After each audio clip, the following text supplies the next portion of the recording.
Arso. Terima kasih Bu Lilia. Terima Assalamualaikum kasih, warahmatullahi wabarakatuh. Waalaikumsalam warahmatullahi wabarakatuh. Alhamdulillah waskurillah wala haula quwata illa billah. Selamat pagi, salam sejahtera untuk kita semua. Salam sehat.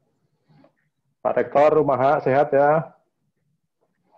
Nah, harus gitu ya. Selalu harus sehat. Bapak Ibu semua partisipan, saya lihat ada 160 sekian. Saya mohon maaf tidak bisa sesuai waktu karena ada acara sebelumnya, acara humas di Sidoarjo.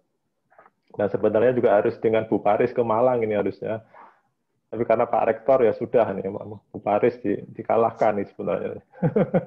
Enggak tahu Bu Paris sudah ngisi apa belum tadi ya. Acara kedai reka dengan Bu Paris. Dan nanti jam 1 di Ijen Suite, acara dengan LPPM.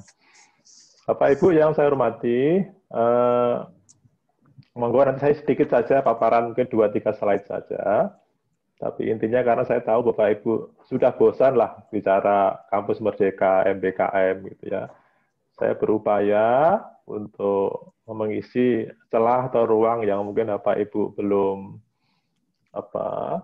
pahami atau apa kalau ada itu ya. Jadi saya mulai dari ini Bapak Ibu. Jadi ketika Mas Menteri mungkin sekitar 1 bulan setelah menjabat, beliau diundang di Universitas Indonesia. Ini ungkapan beliau yang sering disampaikan oleh Ketua BAN atau Majelis BAN ya. Jadi beliau sebelum launching Kampus Merdeka itu sebenarnya sudah ada indikasi seperti ini ya. Jadi 3 statement, 3 hipotesis, 3 sinyaleman atau 3 kekhawatiran itu yang menjadi hipotesis dari MBKM, kebijakan MBKM. Dan MBKM itu sebagai jawaban, terutama Kampus Merdeka. Ya. Jadi beliau mengatakan bahwa kita memasuki era di mana gelar tidak menjamin kompetensi. Ya. Itu sebenarnya warning keras untuk kita. Ya. Ya, artinya kita harus menjawab ya, bahwa ketika kita wisuda, Pak Rektor wisuda dengan bangga memberikan gelar kepada lulusannya, itu bermakna juga bahwa lulusan itu memiliki kompetensi sebagaimana yang kita sudah rencanakan di kurikulum kita, ya. Ya, sudah kita rancang di CPL kita, ya, capaian profil lulusan kita, dan juga CP-CP yang ada di mata kuliah yang sudah kita jalankan. Dan kemudian terakumulasi di dalam CPL mahasiswa kita, ya, lulusan kita. Ya, artinya kita harus bisa menjamin bahwa kita memberikan gelar sarjana hukum, gelar SPD, atau gelar-gelar yang lain, harus melekat di sana adalah kompetensi. Tapi kalau Pak Rektor kayaknya sebaliknya. Ya. Pak Rektor kompetensinya ada, tapi gelarnya nggak ada, gitu ya. Tadi kan Pak Rektor menyatakan ya, ada keahlian kompetensi ini, tapi gelarnya nggak ada. Ya, nggak ada. Pak Rektor mungkin tidak terkenal disebutan dengan Ustadz atau Habib, tapi beliau punya kompetensi Ustadz dan Habib, gitu ya. Nggak muncul sebutan itu.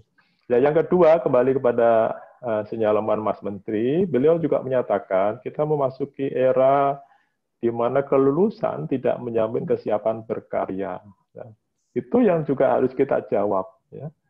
Kita harus jawab dengan program pembelajaran kita, tridharma kita secara umum, bahwa kita meluluskan mahasiswa kita itu karena atau kita sudah menyatakan bahwa mahasiswa ini yudisium lulus itu karena mereka sudah siap berkarya, ya.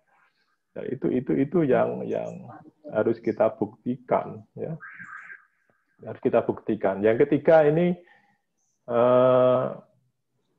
terkait dengan akreditasi, mungkin ya ini untuk badan akreditasi atau bahkan untuk perguruan tinggi kita, ya. Tapi yang bertanggung jawab tentu saja badan akreditasi karena mereka yang menyatakan bahwa program studi atau perguruan tinggi ini layak terakreditasi dengan statusnya masing-masing. Ya, kalaupun ternyata tidak layak, ya, tidak menjamin mutu, ya BAN itu yang tanggung jawab. Ya. Mestinya kan tidak diberi peringkat, tidak diberi status ya, kalau belum menjamin mutu. Ya. Nah, sebenarnya ada pernyataan keempat oleh Mas Menteri ya, bahwa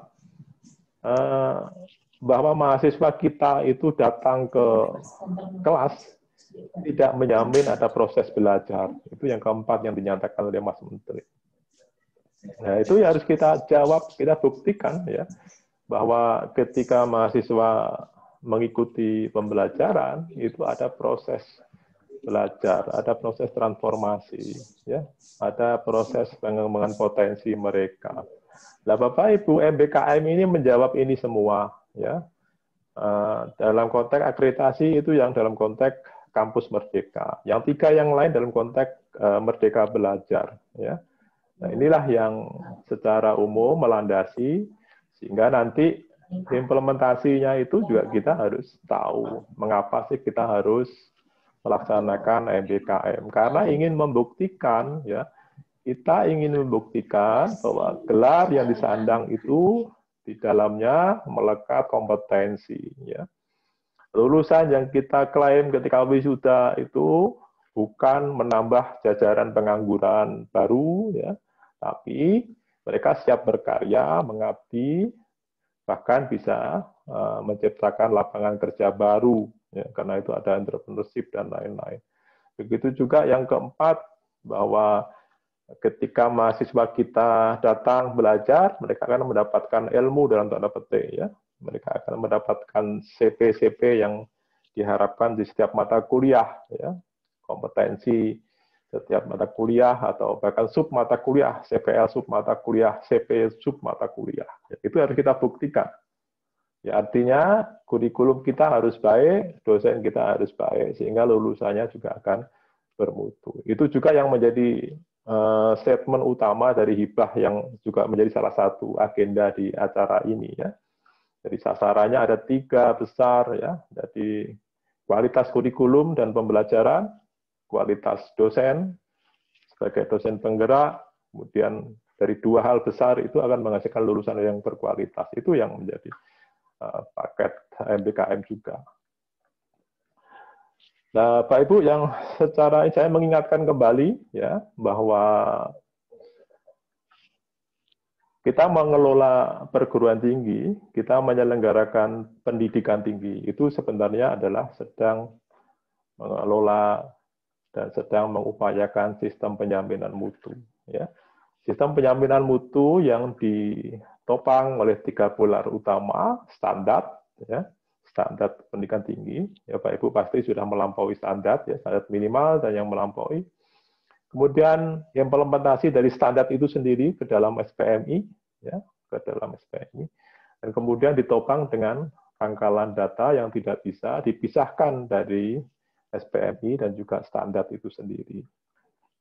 Nah, itu sistem penjaminan mutu yang kita jalankan. Ya.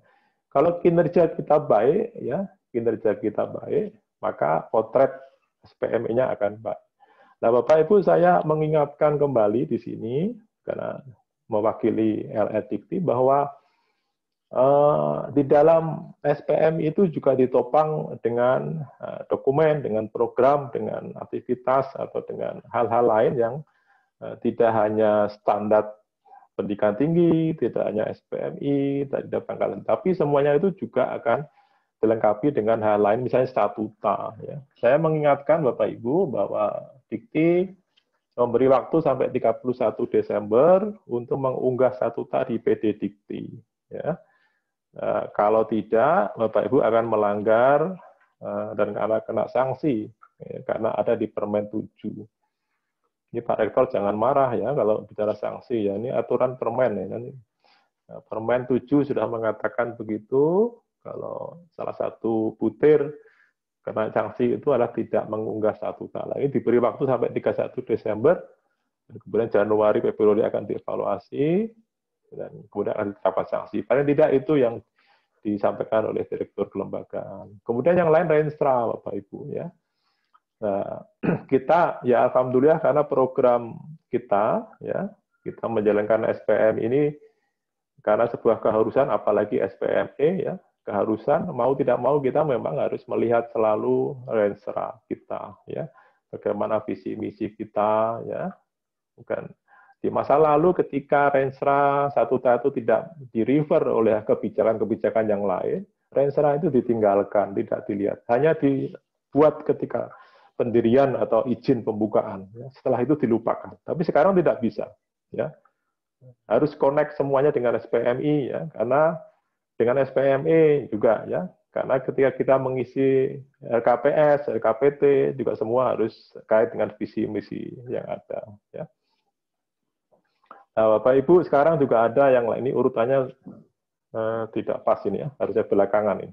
Jadi ada PIN sivil juga bagian dari pangkalan data. Ya. Kalau pangkalan data kita tidak baik, tidak update, tidak valid, kita akan masalah dengan PIN sivil kita. Sekarang juga ada Prima, ya. Ini yang terbaru yang ditambahkan di aplikasi Bu Paris ini, di Pak Haris, terkait dengan semacam LinkedIn, ya. Jadi aplikasi untuk mahasiswa dan lulusan yang di sana nanti akan berinteraksi dengan dunia kerja yang menghubungkan sehingga pengguna kerja tidak lagi harus melihat lebih mudah melihat profil dari lulusan dan alumni sehingga nanti dalam pencarian kerja lebih mudah. Itu namanya Prima. Nah, kemudian Bapak Ibu, satu hal lagi bahwa sekarang juga sedang dibangun aplikasi untuk MBKM, ya. Nah, ini sudah digunakan untuk pelajar perintis yang 1.500 atau 2.000, Pak, programnya Pak Aris ini terkait dengan penggunaan dan pengimplementasian MBKM. Ya, karena apa? Ya, karena di salah satu panduan MBKM itu salah satu formatnya ada free, ya. Pilihan mata kuliah itu tidak selalu harus identik apa yang tertulis di kurikulum kita. Ada diperbolehkan untuk mengubah, sehingga ada aplikasi MBKM di PD Dikti yang nanti Bapak Ibu bisa gunakan bagi siapa saja yang ingin menerapkan MBKM. Kemudian ada sister, Bapak Ibu sudah tahu paling ini pasangannya pangkalan data. Intinya adalah pangkalan data kita harus valid, ya, harus akurat, harus lengkap, ya, karena dari PD Dikti itu juga akan dilihat oleh SPME, dilihat oleh BAN, apakah akreditasi kita layak untuk dilanjutkan, ya, atau masuk ke tahapan kedua, ya, untuk dilihat lagi karena rasionya belum cukup, karena kebutuhan minimal belum cukup, dan seterusnya. Dan satu hal lagi, tracer tadi, ya. Tracer juga begitu strategis sekarang, ya, karena semuanya berbasis outcome, ya. Berbasis outcome, sehingga Bapak Ibu tidak akan bisa mengisi LKPT, LKPS, terutama di kriteria 9 kalau tracernya nggak jalan. Bapak Ibu berkreasi, menghayal berarti, ya, mengira-ngira, ya, karena semua itu harus faktual, harus hasil dari tracer yang diisikan di LKPS maupun di LKPT. Nah, ini hal-hal seperti ini yang secara holistik Bapak Ibu harus kuasai dalam mengelola perguruan tinggi. Jadi semua komponen, semua instrumen yang terkait dengan itu harus Bapak Ibu ketahui. Nah, hasil kerja kita itu kemudian dipotret oleh pihak luar, dalam hal ini BAN dan LAM. Ya, potret jerih payah kita itu, ya, kemudian dipotret apakah sudah memenuhi dengan peringkat dan status kita di BAN atau oleh LAM, ya, kalau untuk kesehatan. Nah, kalau kita maturitas kita lebih tinggi lagi, kita sudah mulai berbicara yang lebih tinggi, sertifikasi ASEAN University Network, ya, atau bahkan lebih tinggi lagi kita ke ABET, akreditasi internasional untuk teknologi, untuk engineering, dan juga IB dan lain-lain. Nah, Bapak Ibu, sekali lagi saya mengingatkan bahwa kerja keras kita itu sebenarnya dalam rangka untuk mencapai budaya mutu, ya, bukan untuk mencari peringkat akreditasi, ya. Status dan peringkat akreditasi itu adalah potret sementara dari perjalanan kita menuju budaya mutu, ya. Jadi bukan tujuan akhir. Jadi tujuan akhir budaya mutu, dan cerminan dari budaya mutu yang sudah kita hasilkan, yang sudah kita buktikan, itu dipotret oleh orang luar, dalam hal ini agak internal juga dalam program klasterisasi. Ya. Jadi kemarin 17 Agustus sudah diumumkan, ya, posisi kita ada di mana itu adalah potret dari upaya kita, potret dari pihak luar independen yang memotret bagaimana posisi budaya mutu kita, kurang lebih seperti itu. Ya, karena ini yang, dan itu berupa klasterisasi yang masih dalam bentuk minimal, ya. Dan nanti lebih tinggi lagi kalau kita sudah bicara ABET, YAPI, kita juga bicara Quality Assignment, ya, pemeringkat internasional atau time higher education, atau mungkin yang lebih spesifik biometrik atau ICU, ya. Nah, ini potret dari budaya mutu kita. Nah, itu identik dengan reputasi kita. Ya, begitu Bapak Ibu. Jadi kerja kita di sini itu tujuan sementara adalah untuk memperoleh akreditasi. Tapi tujuan akhirnya nanti untuk menciptakan budaya mutu yang berkelanjutan, yang itu dipotret, dibuktikan oleh klasterisasi, dibuktikan oleh IKS, oleh Time Higher Education, atau yang lain-lain, ya, Matric, FOIC, dan Green Campus, dan lain-lain. Ya.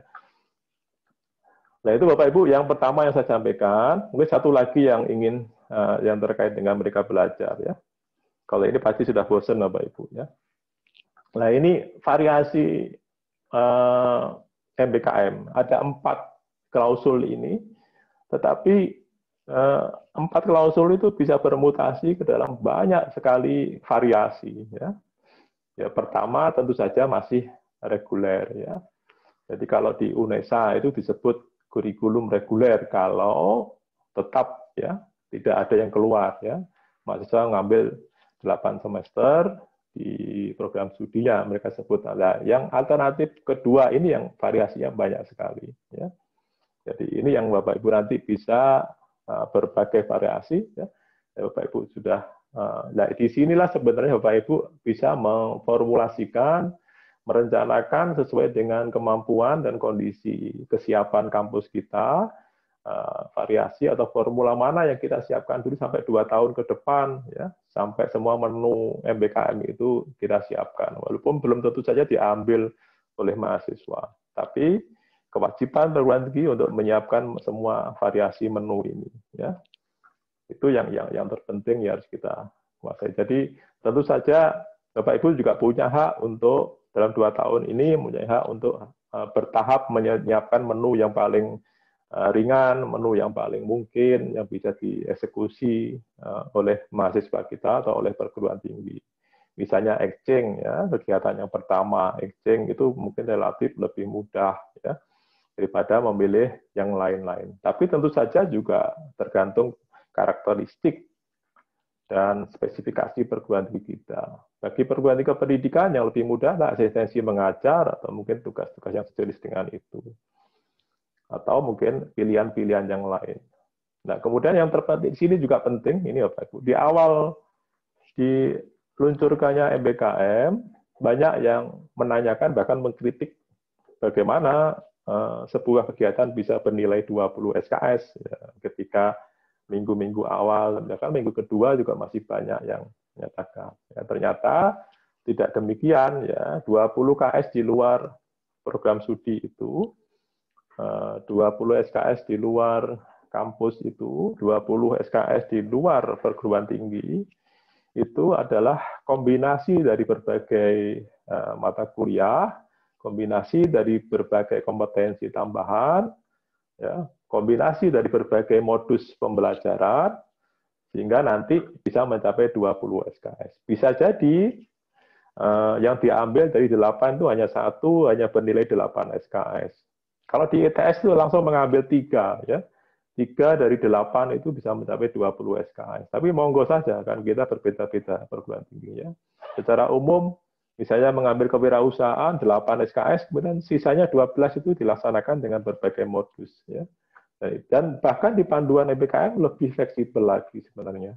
Ya, artinya fleksibilitas itu tetap ada, ya Bapak Ibu, untuk bisa memenuhi 20 SKS, dan idealnya tentu saja 1 semester itu identik yang diambil, jadi tidak kemudian bervariasi. Tapi kalau tidak bisa ya tidak masalah. Kan di MBKM itu di panduannya juga fleksibel. Mungkin secara singkat itu yang saya sampaikan, Bu Laili. Saya tahu bahwa sumber belajar, informasi, data itu luar biasa di media banyak sekali, sehingga nanti menjadi lebih ideal, lebih baik kalau kita ada ruang diskusi untuk itu. Saya kembalikan kepada Ibu Laili. Monggo. Terima kasih Bapak Dr. Widyo Winarso yang telah memberikan paparannya. Dan sepertinya ini tidak ada sesinya tanya jawab ya Bapak. Oh ini monggo, matur nuwun, alhamdulillah. Jadi menurut rundown acara tidak ada sesi tanya jawab untuk keynote speaker yang pertama. Jadi kami mohon untuk Bapak Ibu terkait dengan pemaparan selanjutnya, nanti masih ada Ibu Dr. Parisyanti, Bapak Prof. Aris Junaidi, dan Bapak Profesor Dr. Rusyono, dan yang terakhir adalah Bapak Sugito.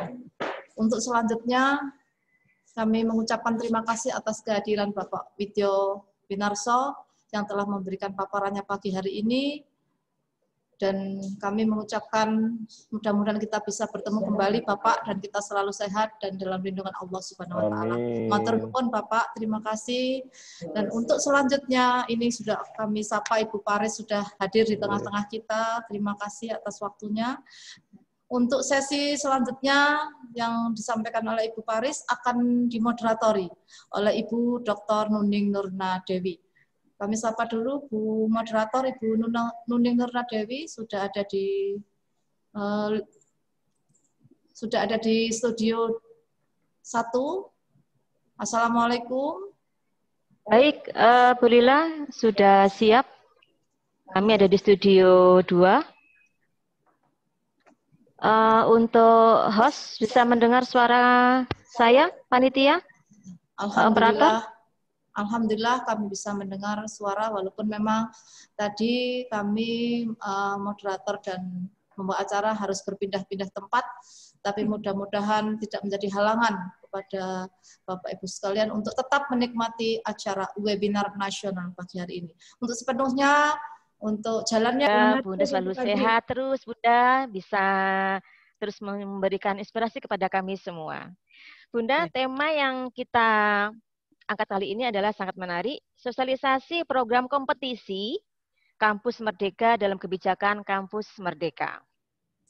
Kita tahu semua bahwa untuk meningkatkan mutu dan referensi perguruan tinggi agar dapat berkontribusi dalam meningkatkan daya saing bangsa, salah satunya adalah bahwa kualitas dosen dan pengajar.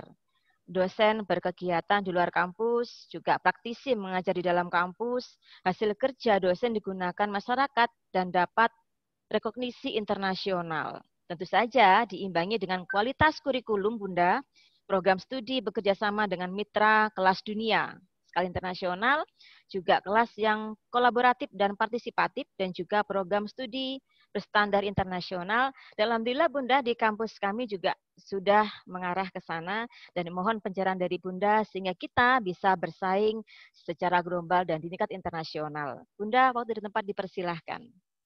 Silakan Bunda.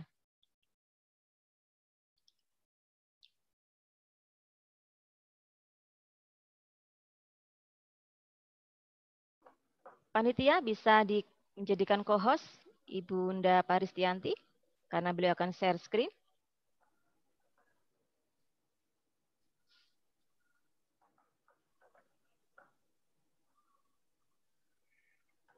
Bunda sudah siapkah?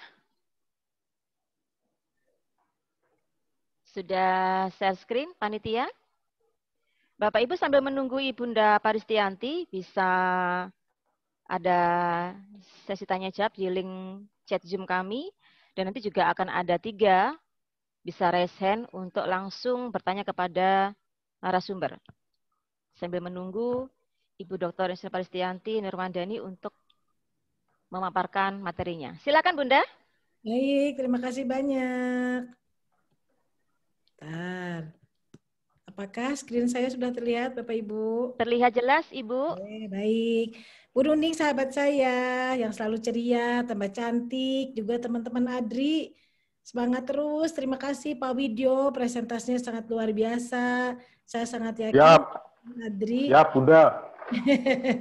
Teman-teman ADRI akan menjadi dosen penggeraknya Mas Menteri ya untuk mensukseskan 8 indikator kinerja utama sebagai bukti dari transformasi pendidikan tinggi agar relevan dengan dunia kerjanya. Bapak Ibu, hari ini seperti yang diminta saya akan mempresentasikan serta berdiskusi sama Bapak Ibu terkait dengan kompetitifan atau transformasi pendanaan yang ada di Direktorat Jenderal Pendidikan Tinggi. Mudah-mudahan ini bisa memberikan hasanah baru dan semangat baru untuk teman-teman ADRI agar membantu institusinya untuk mendapatkan kompetitifan yang jumlah uangnya 500 miliar. Kemudian juga teman-teman ADRI beramai-ramai menjadi peserta inventor yang bergabung di platform kedaireka.id untuk bertemu dengan investor dari penelitian Bapak dan Ibu. Ada juga dana hibah pada Kedai Reka sebanyak 250 miliar. Dan uang itu dipersembahkan untuk Bapak Ibu dari dosen ADRI yang bisa mendapatkan partner industri untuk melakukan hilirisasi produk inovasinya menjadi produk-produk yang berguna bagi masyarakat atau direkognisi oleh dunia ya. Seperti mungkin yang calon akan bisa mendapatkan hibah Kedai Reka itu semacam Ginos dari UGM ya. Kemudian robot Raisa, nah itu adalah direkognisi internasional. Ini kalau dapat industri yang bisa menjadi partner dari teman-teman dari UNER untuk yang robot Raisa, bisa mendapatkan dari industri katakanlah 10 miliar, maka uang Kedai Reka akan disiapkan juga 10 miliar untuk mengakselerasi produk-produk dari robot Kedai Reka, robot Raisa dan kegiatan-kegiatan penemuan lainnya. Bapak Ibu, mari kita pertama tentu saja bersyukur dan terima kasih banyak teman-teman dari ADRI, semangat. Dan ini adalah waktu yang tepat untuk teman-teman ADRI mengundang semua stakeholder, termasuk tadi Pak Widyo, Pak Aris Junaidi, dan saya, karena akhir tahun ini banyak kebijakan baru yang memberikan supporting juga dana-dana dengan skema yang baru ya. Bapak Ibu, sebelum saya ke dana di RPJMN di Bappenas, kita diminta untuk menyiapkan kerangka pikir pembangunan manusia seperti tadi yang disampaikan oleh Pak Widyo ya. Jadi melakukan perubahan budaya mutu agar menghasilkan manusia yang punya perlindungan sosial, produktif, dan membangun karakter. Kemudian manusia yang berkualitas dan berdaya saing itu dicirikan dengan kriteria yang ada di dalam pasal 5 Undang-Undang 12 tahun 2012 tentang pendidikan tinggi, di mana disingkat menjadi sehat, cerdas, adaptif, kreatif, inovatif, terampil, dan bermartabat. Dan kita ingin melakukan kegiatan-kegiatan untuk peningkatan kualitas sumber daya ini adalah ingin menjadi lulusan yang berdaya saing global dan menjadi pemimpin di masa yang akan datang. Itu yang selalu digariskan oleh Mas Menteri. Mas Menteri itu memberikan nama adalah mahasiswa Pancasila dan dosen Pancasila dengan ciri bertakwa kepada Tuhan, kemudian berakhlak mulia, mandiri, kompeten, kemudian kreatif dan inovatif, dan melakukan berpikir kritis, dan yang terakhir adalah menjadi warga dunia yang global tapi tetap mempertahankan karakter Indonesianya. Jadi Mas Menteri selalu membicarakan namanya, kalau beliau menyatakan adalah mahasiswa Pancasila dan dosen Pancasila.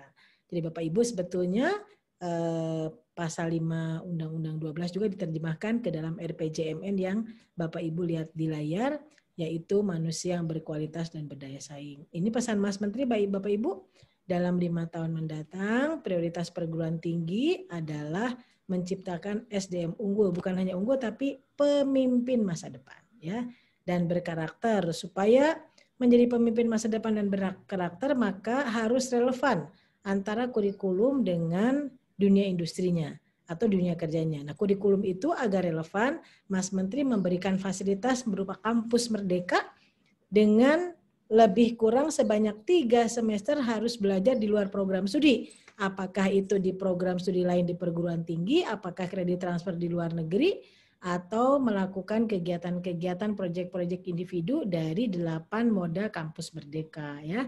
Jadi Bapak Ibu, itu adalah sebetulnya dalam rangka mengemas bahwa kurikulum kita relevan dengan dunia industri. Jadi selamat melakukan reorientasi kurikulum agar kurikulumnya dibuat bersama-sama dengan industri yang akan menjadi tujuan tempat kerja lulusan Bapak dan Ibu. Tadi disampaikan oleh Pak Widyo sangat bagus sekali bahwa di dalam melakukan proses pembelajaran selain Tridharma, kemudian melakukan kegiatan-kegiatan untuk memfasilitasi PIN, sivil, prima, kemudian SPMI, SPME, kemudian internasional, masuk ke 12 university, tapi yang paling penting adalah lulusan yang diasuh oleh ADRI menjadi SDM unggul, menjadi pemimpin bangsa dengan kriteria yang ada pada 8 indikator kinerja utama yang tadi sudah disampaikan oleh Bu Nuning, ya. Jadi Bapak Ibu, kalau mahasiswa tuh harus menjadi menjadi lulusan yang mendapatkan pekerjaan sebelum 6 bulan dengan gaji minimal 1,2 kali lipat UMR-nya. Bapak Ibu, ini sudah disampaikan oleh Bu Nuning. Saya hanya ingin menyampaikan bahwa Bapak Ibu sekalian, pada saat Bapak Ibu melaksanakan 8 indikator kinerja utama sebagai program baru dari Kementerian Pendidikan dan Kebudayaan, khususnya Direktorat Jenderal Pendidikan Tinggi, maka 8 indikator kinerja ini disupport oleh dana yang namanya Competitive Fund sebanyak 500 miliar.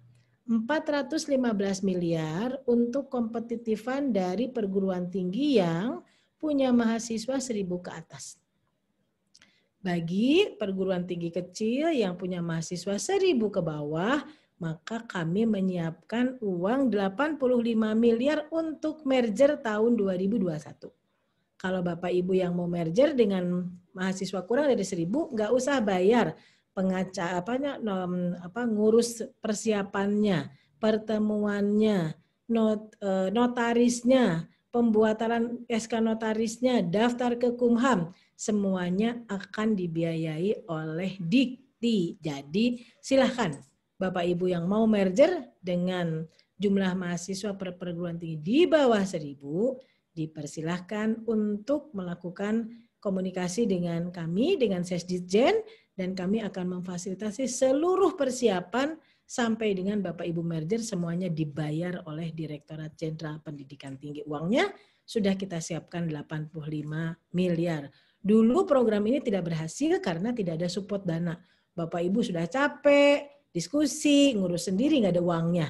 Sekarang diberikan juga, disiapkan dana oleh Mas Menteri untuk Bapak Ibu merger, ya. Bapak Ibu, ini adalah skema yang baru dan berbeda dari skema 2020. Jadi ada 3 skema baru tahun 2021. Yang pertama adalah insentif berdasarkan capaian indikator kinerja utama, yaitu untuk perguruan tinggi negeri. Ya Bapak Ibu sekalian, yang perguruan tinggi swasta, Bapak dan Ibu bisa melakukan fasilitasi dari yang matching fund dan dari yang competitive fund. Kalau yang ini adalah dananya dana biaya operasional perguruan tinggi, Bu, yang untuk insentif IKU.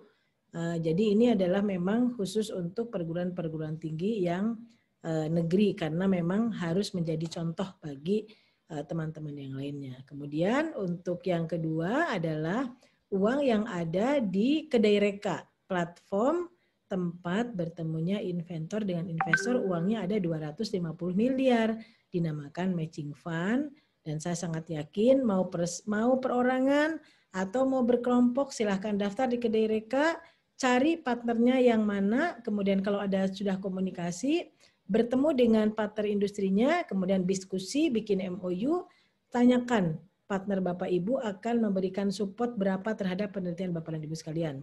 Misalnya kayak kemarin teman-teman dari PTP Kelapa Sawit. Mereka menyatakan kami selama ini melakukan kegiatan penataran untuk anak-anak petani kelapa sawit agar dia melanjutkan kuliahnya, diberi motivasi. Nah, pelatihan itu dilakukan oleh teman-teman dari PTP Kelapa Sawit sebanyak 10 miliar. Maka sekarang kalau Bapak Ibu bisa ketemu atau bekerjasama dengan PTP tersebut, sebuah BUMN, mereka menyatakan bahwa uang 10 miliar untuk diklat sekarang diberikan kepada ADRI. Atau misalkan diberikan kepada Umaha. Dari Umaha nanti 10 miliar itu Umaha bisa akan dapat partner dari uang kedai reka 10 miliar juga. Jadi nanti teman-teman di PTP yang BUMN bukan hanya melatih dengan uang 10 miliar, tapi juga melatih dengan Umaha dengan budget ditambah lagi 10 miliar menjadi 20 miliar. Jadi inilah saling menguatkan. Jadi nanti Bapak Ibu sangat dekat dengan teman-teman dari industrinya. Bu, gimana kalau saya dapat calon pembeli inovasi dari Jepang? Boleh. Jepang misalkan mau membeli inovasi Bapak dan Ibu dengan menanamkan uang misalnya 5 miliar atas nama Ibu Nuning. Maka Bu Nuning masuk ke kedai reka, kemudian Jepangnya sudah declare memasukkan uang ke Ibu Nunung lewat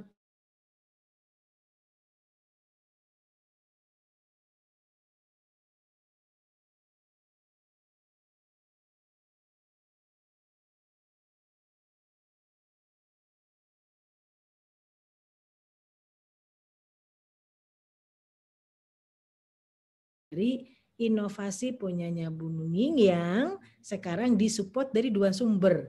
Bukan hanya disupport oleh industri, tapi juga disupport oleh Kementerian Pendidikan dan Kebudayaan, CQ, Direktorat Jenderal Pendidikan Tinggi. Nah, kalau untuk kompetitifan, uangnya 500 miliar, tapi ini yang 415 untuk kompetitif yang kompetitifan yang mahasiswanya 1.000 ke atas dan kompetitifan merger untuk yang punya mahasiswa 1.000 ke bawah. Jadi semuanya difasilitasi. Kemudian untuk kompetitifan ini adalah bikin proposal. Proposalnya harus mengenai peningkatan 8 kinerja utama di perguruan tinggi Bapak dan Ibu. Begitu ya. Nah, apa saja yang harus dilakukan? Yang pertama adalah kompetitifan ini atau nanti Bapak Ibu silahkan berkunjung ke pkkm.kemdikbud.go.id, itu adalah mencapai atau mencakup program studi untuk program studi di tingkat institusi, program studi di tingkat institusi diproposkan oleh institusi atau institusinya yang mengelola program studi yang bersama-sama dengan program-program studi yang lainnya disiapkan proposalnya untuk masuk ke PKKM. Nah, kegiatan ini Bapak Ibu proposalnya dirancang 3 tahun, tapi uangnya Bapak Ibu harus disampaikan proposalnya setiap tahun ya. Jadi misalkan untuk teman-teman misalnya dari UMM misalkan, kemudian sama UNUSA mau melakukan kerjasama ya, kerjasamanya misalkan di bidang kredit transfer antar program studi sejarah misalkan begitu ya. Kemudian akan melakukan kegiatan untuk pendampingan desa yang UMM akan pergi ke Surabaya, yang teman-teman dari UNUSA pergi ke Malang misalkan begitu ya. Nah, itu kira-kira nanti kan akan meningkatkan kegiatan kampus merdeka. Ya, kegiatan kampus mereka, maka dia akan mensupport dari salah satu 8 indikator kinerja utama.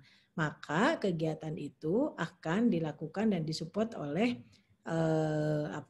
kompetitifan.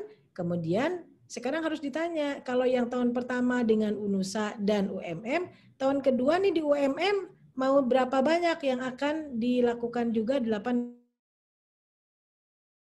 Bu, mau jadi 50%. Disiapkan, dimintakan dananya untuk 50% perguruan program studi, kemudian misalkan 2023 akan mengimplementasikan kampus merdeka 100%, juga disiapkan proposalnya di sana. Jadi proposalnya 3 tahun tapi di breakdown program dan keuangannya setahun. Kemudian total dana tadi sudah saya sampaikan. Kemudian perguruan tinggi pengusul adalah perguruan tinggi akademik ya. Jadi kalau perguruan tinggi yang teman-teman di vokasi dia ada sendiri. Kemudian Kementerian Agama tidak boleh ikut di dalam kegiatan ini karena ini adalah uangnya uang Kemdikbud, Kementerian Agama punya uang pendidikan sendiri. Kemudian sebelum Bapak Ibu melakukan pembuatan proposal untuk kompetitifan, jangan lupa Bapak Ibu membersihkan dulu seperti yang disampaikan oleh Pak Widyo tadi, bersihkan dulu dan validasi seluruh PD Dikti. Karena penilaiannya adalah 50% untuk 8 IKU, 25% untuk nilai-nilai dari kerjasama untuk masa depan, dan 25% adalah sejarah atau track record Bapak Ibu di program studi dan institusinya. Yang akan diambil oleh kita adalah data PD Dikti tahun ajaran 2019 semester 1 dan semester 2. Jadi kalau data ini 2019 tidak valid atau tidak diupdate oleh Bapak dan Ibu, ya Bapak Ibu sebelum dinilai proposalnya sudah gugur duluan. Jadi pesan saya sekarang perbaiki dulu seperti disampaikan oleh Pak Widyo, bersihkan data PD Dikti 2019 ya.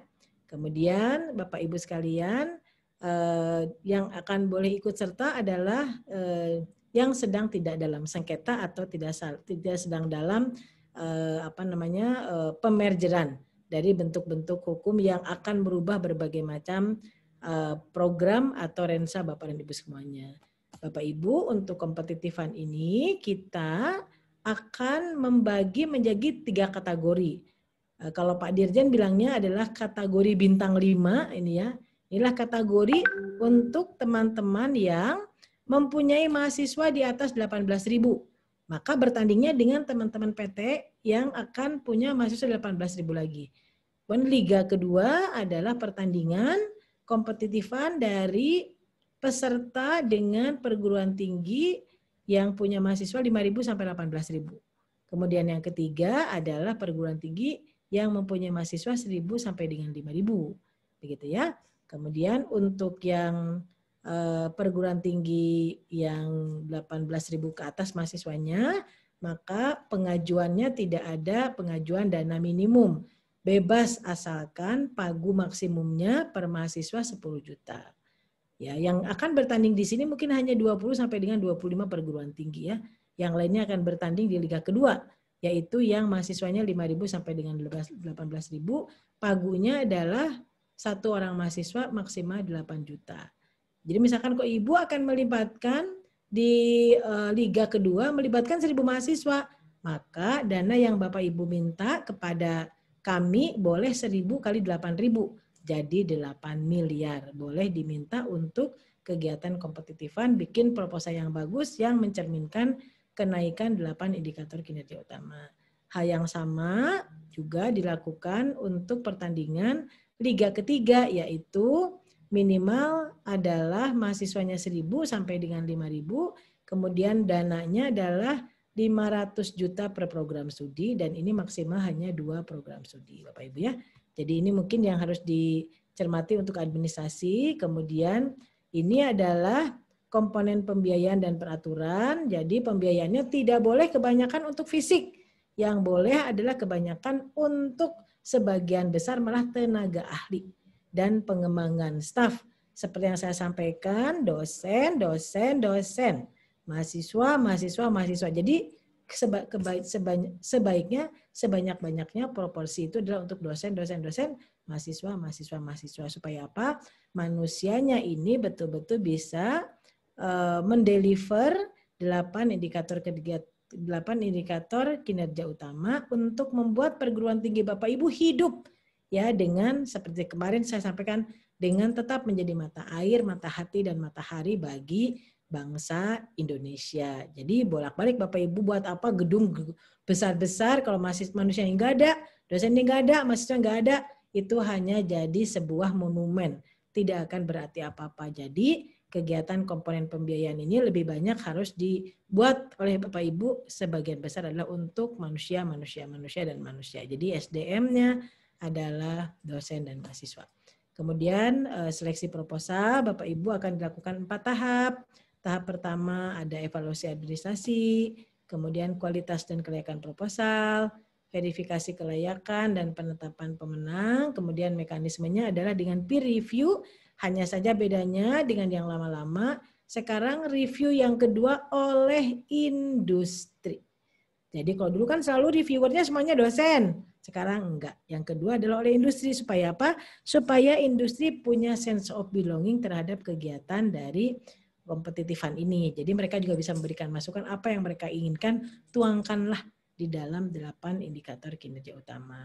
Kemudian kriteria seleksi proposal itu untuk yang 25% adalah yang akan memberikan nilai, yaitu tingkat inovasi dalam menghadapi tantangan masa depan. Ya, misalkan akan lebih banyak ke data-data, kemudian word class dan lain sebagainya yang berhubungan dengan kesempatan kerja di masa yang akan datang. Kemudian yang kedua, proposal juga 50% akan dinilai dari kesesuaian dan kelayakan program untuk mencapai 8 indikator kinerja. Kemudian yang terakhir 25% adalah sejarah Bapak Ibu di dalam kegiatan PD Dikti seperti apa, itu akan memberikan support 25% dari proposal Bapak dan Ibu. Saya sarankan walaupun Bapak Ibu universitasnya besar, jangan terlalu banyak ke beberapa program studi. Misalkan sudah punya 18.000 mahasiswa, Bu, kami ingin ngambil 5 program studi, misalkan gitu kan. Satu program studi katakanlah 1.000 orang. Jadi ada 5.000 dikalikan 10 juta. Berarti Bapak Ibu 50 miliar. Kalau sanggup silahkan. Kalau nggak sanggup, mendingan fokus di 1 atau 2 program studi, tapi 8 indikator kinerja utamanya dikerjakan. Baru tahun kedua ekspansi ke program studi lain. Tahun ketiga ekspansi ke seluruh program studi yang ada di universitas. Kemudian Bapak Ibu, inilah sistematika dan kunci dari konten proposal.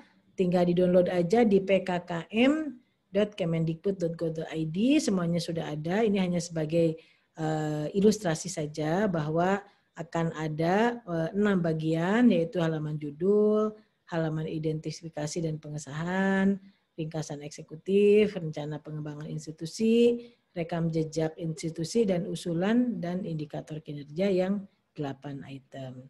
Kemudian ini jadwalnya Bapak Ibu, dari mulai 13 Oktober Bapak Ibu sudah kita umumkan ya proposal-proposal kompetitifan, kemudian tanggal 30 November nanti hari Senin Bapak Ibu sudah minta akun boleh, kemudian 4 Februari proposal terakhir masuk, kemudian setelah itu akan dilakukan penilaian proposal selama lebih kurang 1-2 bulan. Bulan April Bapak Ibu langsung melakukan kegiatan kompetisi, program kompetisi Kampus Merdeka. Ini adalah kalau Bapak Ibu kurang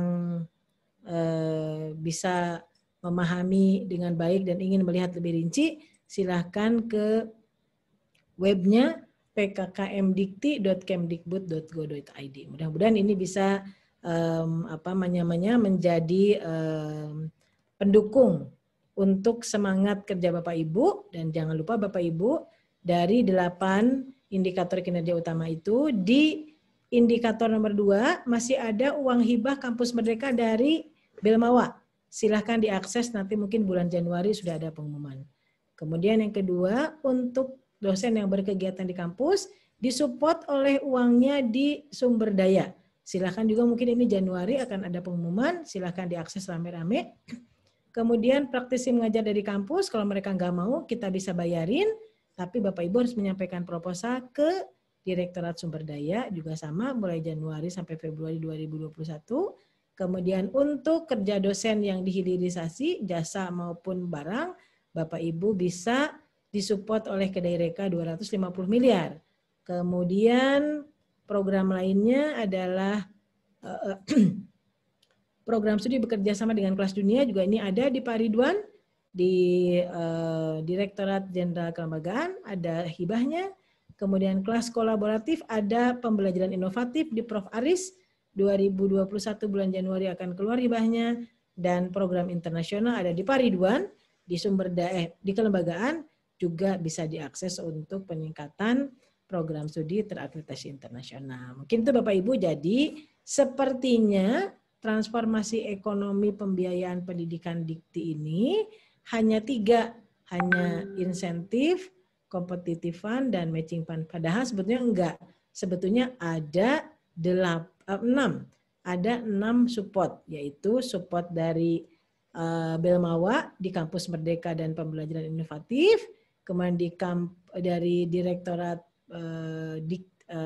Kelembagaan itu ada program studi internasional dan kelas kolaboratif, kemudian di sumber daya ada kegiatan untuk magang dosen dan sertifikasi dosen. Jadi Bapak Ibu, Bu Nuni, saya kira demikian yang bisa saya sampaikan, mudah-mudahan ada manfaatnya. Jika ada yang mau didiskusikan, dipersilahkan. Saya punya waktu sampai dengan pukul 11.30. Terima kasih. Terima kasih Ibu Dr. Paristianti. Pemaparannya cukup jelas, gamblang, dan terus terang. Satu kata kunci adalah kita menyiapkan proposal untuk bersaing kompetitif kampus Merdeka. Dan dari tadi pagi dosen-dosen kami di studio yang lain juga sudah siap lembur ini Bunda untuk pemaparan Bunda tadi sudah kita siapkan, dan semoga insya Allah proposal kami sesuai tadi yang sudah Bunda jelaskan. Lain lagi Bunda, SDM unggul, pemimpin masa depan, insya Allah juga kami terus belajar agar apa yang tadi Bunda paparkan kita bisa mengejar untuk ke sana. Sehingga seperti Bunda katakan menjadi mata air, matahari, sumber inspirasi bagi kita semua. Bunda mohon izin karena di sesi yang pertama kita harus selesai di pukul 12.00 dan Bunda tadi hanya punya waktu di 11.30. Mungkin kami mohon izin untuk 3 sesi penanya Bunda, karena sudah banyak chat di link Zoom kami, tapi mungkin lebih puas kalau kita akan panggil raise hand 3 penanya Bunda, boleh? Karena ini Prof. Aris juga sudah bergabung. Di sesi pertama kita jam 12.00 juga harus diakhiri karena di sesi kedua juga sudah menunggu para narasumber yang lainnya. Mohon izin Prof. Aris bisa ditahan dulu karena kita ada sesi tanya jawab 3 raisen yang mungkin ingin bertanya kepada Ibu Dr. Isni Paristianti. Izin Prof. Aris, Pak Direktur. Silakan Bu Ses. Ya. 5 menit aja Pak. Siap. Operator bisa dibantu? Silakan Bapak Ibu partisipan, kalau ingin ditanyakan kepada narasumber kita, bisa angkat tangan, sehingga bisa kami panggil, langsung kami haturkan kepada para narasumber. Oh ini salah satu dosen UMAHA, Pak Agung Santoso, operator bisa di-mute-kan, agar Pak Agung bisa langsung berkomunikasi dengan narasumber kita. Silakan Pak Agung. Iya, matur nuwun atas kesempatannya Bu Nuning. Selamat siang, Prof. Faris. Ketemu lagi ini di Belum jadi Prof, saya bukan dosen Pak. Nggih, kan karena keaktifan Ibu di dunia ini kan begitu, oleh karena itu kami sepantasnya memanggil Ibu dengan Prof. Jadi mungkin ada 3 pertanyaan ini, Prof. Faris. Ya, yang pertama ini, Prof. Pada aspek kualitas kurikulum, bagaimana itu tidak memiliki sertifikasi internasional? Nah, apakah bisa mengikuti dan memenangkan pada Liga PKM? Ini yang pertama ini, Prof. Kemudian untuk yang kedua ini, nah kita ini kan perguruan tinggi yang lagi berkembang begitu. Nah kemudian pengalaman untuk rekognisi internasional itu tentunya kita masih saling hanya penjajakan aja dengan teman-teman internasional. Nah,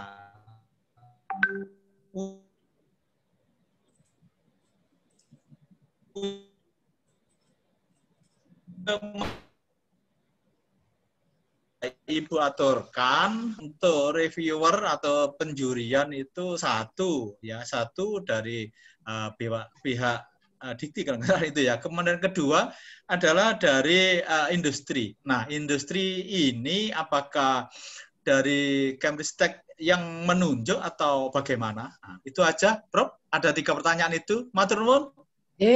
Terima kasih Pak Agung. Izin Bu Nuni, izin silakan banget. Ibu.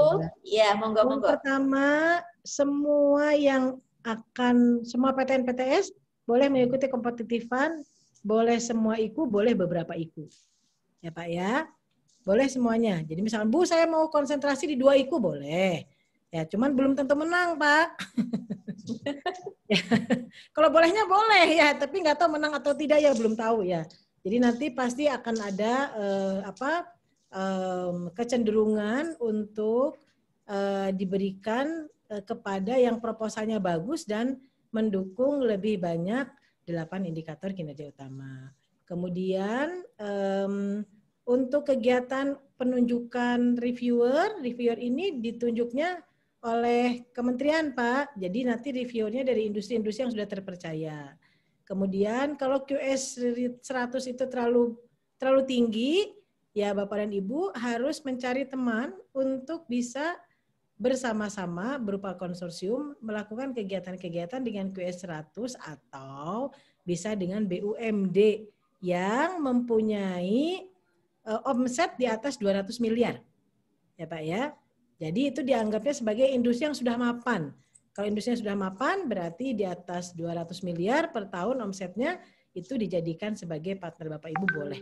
Jadi tidak harus dengan QS ranking 100 by subject. Jadi QS juga Pak bukan dari total ya Pak ya, tapi QS-nya by subject. Saya kira demikian Bu Nuning, terima kasih banyak. Baik Bunda, izin mungkin ada 2 kali Bunda. Di tepat kita akhirin, Bunda kasih waktu 11.30. Yep. Tolong operator ada yang raise hand lagi. Ini sepertinya ada yang antri, ini cuman waktunya saja yang kami batasi. Tapi insya Allah apa yang tadi Bunda jelaskan menjadi semangat untuk kita meneruskan proposal dan belajar. Ya ini Tolong mungkin satu lagi Bu, yang untuk merger, ya. Kita pastinya adalah kalau yang kurang sehat ke sehat akan kita layani. Tapi kalau tidak sehat dengan tidak sehat, ya sama-sama sakit tidak akan kita layani ya Bu ya. Baik. Jadi yang sakit harus merger dengan yang sehat supaya jadi sehat gitu. Siap Bunda, siap. Ya. Baik, saya kira akan kami ingat selalu. Yang dari saya, terima kasih banyak atas perhatiannya. Semoga teman-teman ADRI menjadi dosen penggerak dan menjadi harapan dari Mas Menteri agar mensukseskan 8 indikator kinerja utama dan silahkan mengakses dana transformasi pendidikan tinggi melalui kompetitifan, matching fund, kampus merdeka, kemudian hibah-hibah untuk dosen dan prodi-prodi internasional. Terima kasih banyak. Mohon maaf jika yang kurang berkenan. Billahi taufiq wal hidayah. Wassalamualaikum warahmatullahi wabarakatuh.